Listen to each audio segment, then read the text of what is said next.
We live in a reality in 2012 where we want energy. And here's the thing, we want energy, we want it now, we want it cheaply. And we want to be energy independent, which is sort of comical when you try and follow the paper trail of any multinational gas or oil corporation, because there's no such thing as energy independence, because the companies themselves are dependent on other countries for their profits. So, but we want to be independent. The only way to do that is really solar and things that are local to us. But we want that. And those in and of themselves are not bad or evil.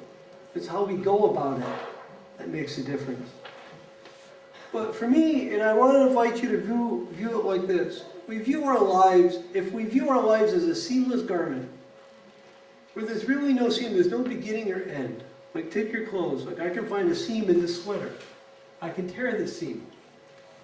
But imagine if there is no seam.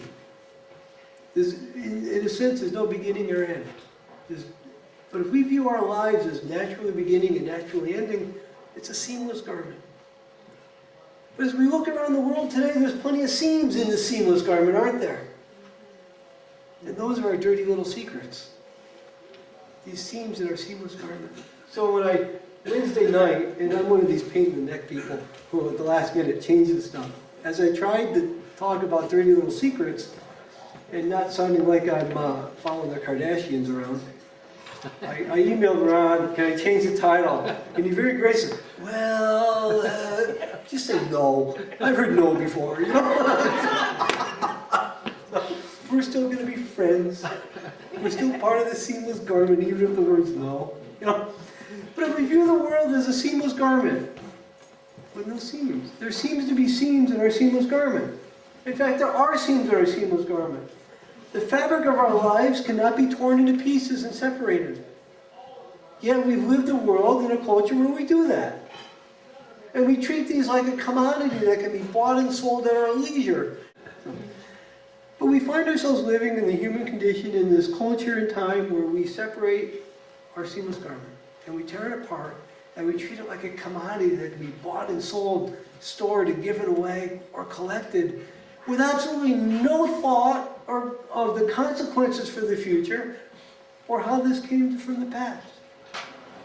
We treat the environment, we treat God's creation as if it's for ours and ours alone to use today with no consequence. And that's exactly where we find ourselves today. There are seams in our seamless garment. And that is our dirty little secret. And when we walk around and pretend that there are no problems, there are no seams in this garment, this fabric of life, I believe that makes us at some level culpable. How can we let our neighbor destroy their water and their land and not speak up? How can we do that? How can we let someone hungry go hungry? How can we let someone who needs clothes go naked?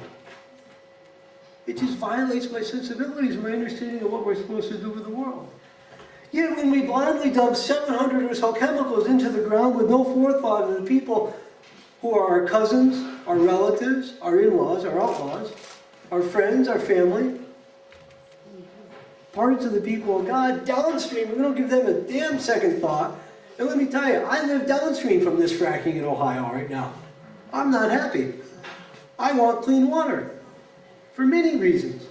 Also to make my Dunkin' Donuts coffee. That's our dirty little secret.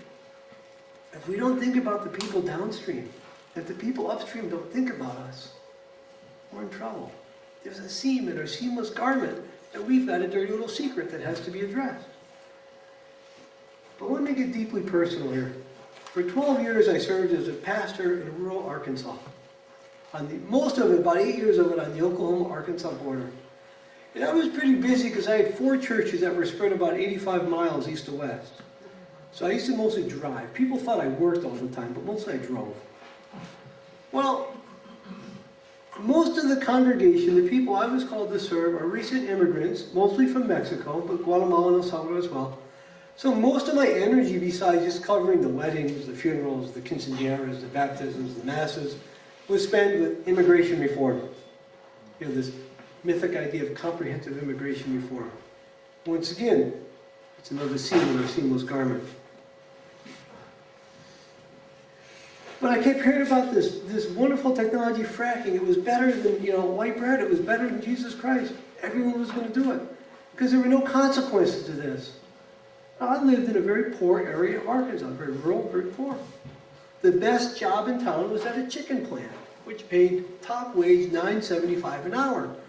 Now, I don't have a wife, I don't have kids, but I think I understand the consequences of only making $9 an hour and having a family. There's not a lot of steak nights. There's not a lot of extra, if there's any extra for that matter. And this is an immigrant population who are not eligible for any kind of assistance, or even if they were eligible, their culture doesn't allow for that. So even if the children were eligible for WIC and SNAP and any kind of government assistance, healthcare, they weren't taking advantage of it. They pay cash. A good friend of mine called me up one day. He goes, I got good news and bad news. I said, oh, what's the good news? He goes, my wife is pregnant. I said, this is your third child, right? Yeah, it is. I said, well, what's the bad news? He goes, I'm still paying the hospital for baby 2. So we just keep paying him every payday. And that's what he does. But I don't know when he's going to get the kids paid off.